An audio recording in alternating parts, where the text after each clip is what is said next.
Hi everyone, so in this video I'm going to answer a really common question that people ask me, which is why don't driving instructors use electric cars? Now, electric cars are really good. They've got many advantages. The most common one, of course, the most popular one being that they don't cause any pollution at all. Zero emissions. So how great would that be if we could all drive around in cars without polluting the earth? And it would be brilliant. And it's easy to just, kind of pass that by and say, oh, who cares, just get on with it. We should all care because we're killing ourselves, we're choking the earth, we're killing ourselves. So why not use an electric car then? Well, there are two big reasons why driving instructors won't use electric cars. Now, if there are any instructors out there that use one, I'd love to hear from you, I'd like to know what it's like. But did you know the one big reason most instructors don't use electric cars is they are all automatic.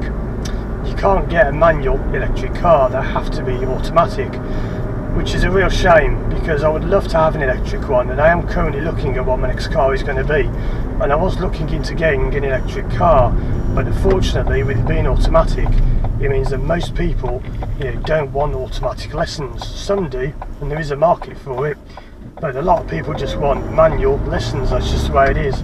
People want to learn to drive in a manual car. So that's why most instructors won't have an electric vehicle, if you're wondering. The other big reason, there's one big drawback to them, which is you must own a property where you can have a charging point put outside. Now fortunately I do, because you might know I bought a house only 3 months ago and I've got a driveway out the front, so I could actually have a charging point in my garden and plug my car in, and I've got that advantage. But if you live in a flat or a maisonette or anything like that, or if you haven't got, if you don't own the property, if you're renting, your landlord may not want to have a charging point installed. And I don't know how much they cost. I suppose you get some kind of government incentive for having one, but they're not cheap, I shouldn't think. Yes, you could go and charge your car on the high street, but what if it's flat? What if the batteries are dead? How are you going to get it to the high street? So these are the problems with electric cars. There is also another problem which I believe, now I don't know this is actually true, but I think you have to actually pay to rent the batteries every month. So you're kind of paying for the batteries on top of paying for the car. Now maybe that's not the case anymore, but I know it was a few years ago. The other drawback to electric cars is that the range of them is quite bad. What you call the range, that's how far you can travel on a full tank of fuel, or in the case of an electric car, a full charge. Now, most of them now can only do about 100 miles. Now that would actually suit me fine because I do roughly about 70 to 80 miles a day.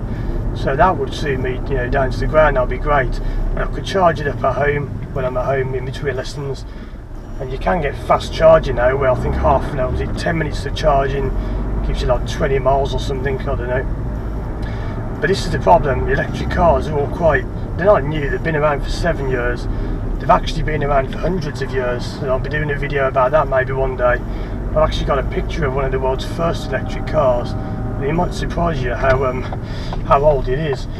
But yeah, it's all quite new, and the fact that they're automatic only, and they probably only ever will be automatic only because of the way they work, that's why I won't have an electric car just yet. Now, motoring experts have predicted that within about 10 years from now, everyone will be having automatic cars, because in the last year alone, I think 2016, I think it was something like 400,000 automatic cars were registered. I think it was 40,000 or 400,000, something like that. But it was up about 40% of what it normally is, and more people are actually wanting automatic. That would be great news for me, because I'd happily buy an electric car, have an electric car. Maybe I wouldn't buy one, I'd rent it. But yeah, if I could have one, and if people wanted automatic, and if everyone had automatic, it would certainly make my life 10 times easier. It would save me a lot of stress doing clutch control and all that kind of stuff. I mean, you could probably knock about 5 or 6 hours at least off lessons, and we could spend that time, instead of doing clutch control, could spend it doing other things. Like here, this roundabout gets everyone. You come up, you got to get into one, you got to creep it, balance it on the gas and the clutch, creep it, watch for the crossing, look into the right. And that noise, by the way, that noise my car makes when it moves off, that kind of sound, that's purely because I have to practice clutch control so much. The clutch isn't broken, but there's a part of it which wears down quite quickly. I had an engineer explain this to me, a mechanic, And it's fine, it's just that it sounds bad, because with the amount of times it gets stalled and jumped around in the wrong gear, you get that noise. And of course, in the electric cars, you don't really have any noise. They're pretty much silent, and that's one problem with them.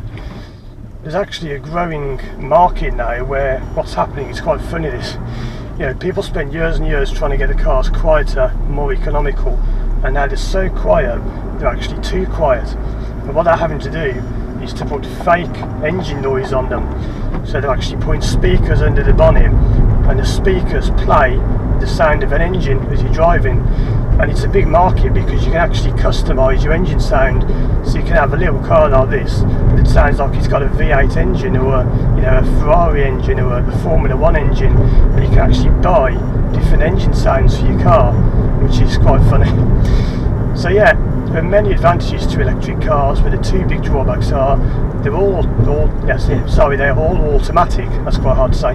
They're all automatic, and you have to have a charging point outside your house. And as I mentioned in a video I made earlier this year when I bought a house, even if you buy a property, you don't actually own it many of the times. You can buy a flat and you don't actually own the flat. You only own a contract to live in the flat. So you've still got a landlord, and you've still got to get permission for the charging points. Anyway, I'd like to hear your thoughts on electric cars. Would you have one? What's the good points? What are the bad points? Certainly save you a lot of wear and tear on your clutch, because it's not the same. You don't have a clutch like this one, where again on this junction you've got to creep and crawl. This often causes trouble on tests here, where you've got to cut way in the middle. There's a brand new test centre open just to the right of me here, and you probably can't see in the video, but people often pull up on the left here, and sometimes they try and sort of race away before you can get going. So you've got to kind of get out of the way fast and get on with it like that. But all that since the idiot goes flying down the bus lane like that. That's just what I was saying about. You get people here come flying down the bus lane, and that car was not behind me when I pulled out. It wasn't that I pulled out on him. He just went flying down the bus lane and passed everyone. That's the kind of idiot you've got to watch out for. Now he's braking. Why is he braking? Because he's going too fast and he's driving right on the back of everyone. So if he hadn't gone too fast, he wouldn't be keep braking all the time. Anyway, there's always something happens in these videos, isn't there? I don't plan it, but there's always something happens. So, what are your thoughts on electric cars? Would you have one? Would you want one? Would you learn to drive in one if you knew that you could only then drive automatic cars after you passed? Let me know your thoughts, and as ever, I'll see you again soon for more videos.